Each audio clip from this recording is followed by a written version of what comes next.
I believe it took this trip to push me over the edge. I've been able to see Richard in his element, seeing him at his best and his worst. I've experienced the purity and chaos of his passion, and I came to realize I want his passion in my life every day. So it's done. Richard wanted to wait another 4 days until my birthday, but I wouldn't have it. Once I make a decision, I prefer to get on with it. So we found a small chapel in Luxor that was just right.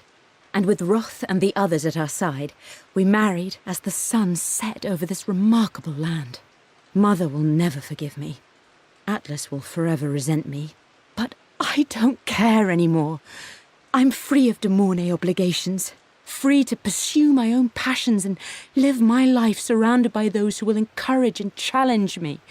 I'm excited for the future, whatever it may bring. Tomorrow, Richard and I return home to London as the Crofts, forging our path together.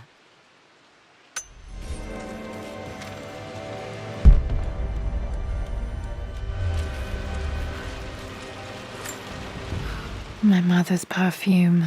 The smell. So familiar. I can almost remember her.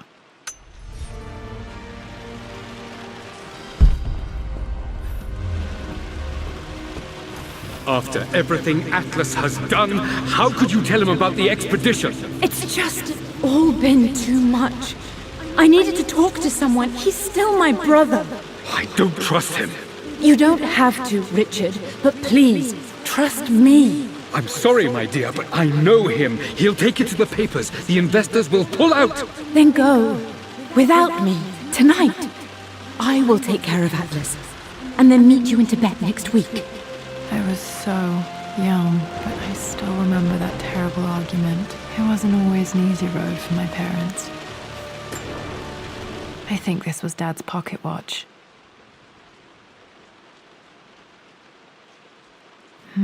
Looks like it stopped precisely at midnight.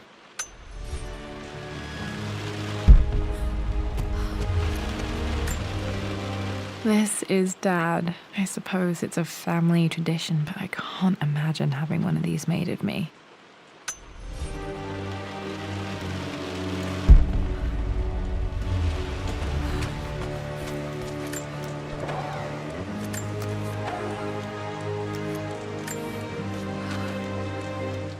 Amelia would not have approved.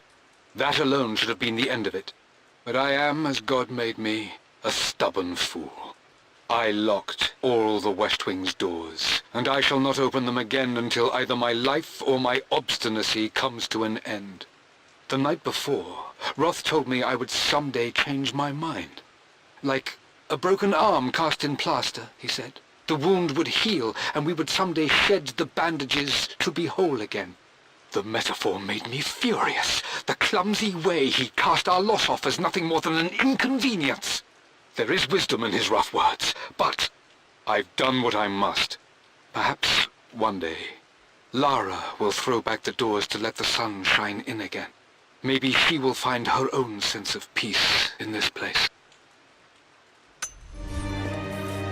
At least that old thing still works.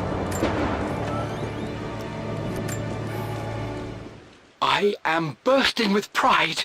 Amelia is with child. It is amazing how everything in life can change with such a simple event. Obviously, we don't know the gender, but already we've discussed possible names. Perhaps Benjamin, after my grandfather, or maybe Griffin. He was more infamous a Croft than even me. No, Amelia wouldn't have it. Besides, she's certain it's a girl. She favors a classic such as Scarlet or Kate, though I've made some headway with Lara. A subtle nod to the sun god Ra, and our days in Egypt, where certainly this child was conceived. I find myself thinking about this new life we've created, of how much she might be like us. For all my research into myths of immortality, I may have ignored the most obvious answer to the questions that plague me. We live on through our progeny, our genes, DNA, experiences, passed through the generations. Perhaps this is the simple truth of eternal life, and I've just been too stubborn to accept it. Dad may have discovered the secret to immortality without even knowing it. Mum's wedding ring. I always wondered what happened to it.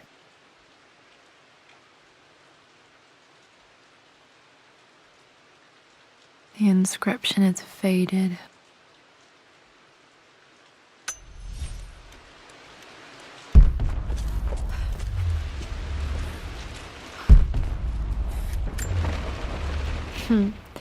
Mum, on her wedding day, she looks so beautiful. There's a date, October something. Damn, the number is faded. Their anniversary was in October, but which day? I can't believe I don't know this. There's got to be another clue somewhere. I remember this. Dad gave it to Mum on her birthday.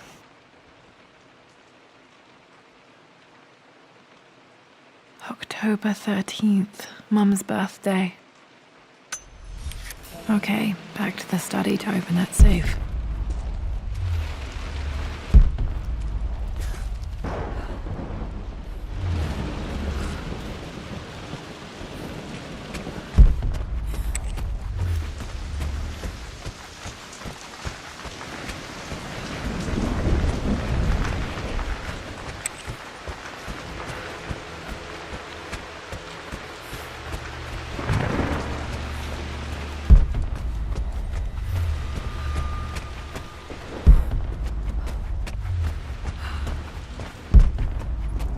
Dad, what do you keep in there?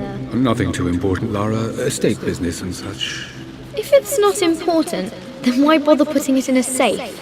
I should know better than to try and pull one over on you. There is something important in here. And it's for you, should you need it someday. Well, let's hope you came through for me, Dad. Okay, found all the clues. Let's see if I can figure this out. That worked.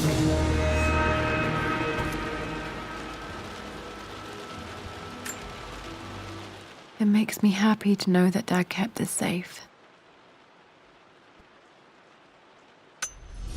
No, that's not what I'm looking for. I am numb. It is taking all my willpower to hold back the overwhelming grief. Amelia's plane crashed in the mountains. She died alone in the snow, waiting for me to find her. Oh God, not her, not now. I cannot accept it. Life without her is too painful to imagine. I know what must be done, and I am resolved. I'm going to bring her back. Perhaps this is why I am here. Perhaps this is fate, a test of my faith in the truth I've sought for so long. Roth will fight me on this, but I can't face Lara. I can't look into her eyes unless I try. I must try to bring Amelia back. The monks are preparing the elixir now, and then we will see if all my years of hunting this truth was for naught. Dad, what did you do? Dad's sequel to his first book on immortality. He never got a chance to publish it. Handwritten. This is the only copy. Damn, this isn't it either. I was certain there had to be a will in here. Wait, what's that?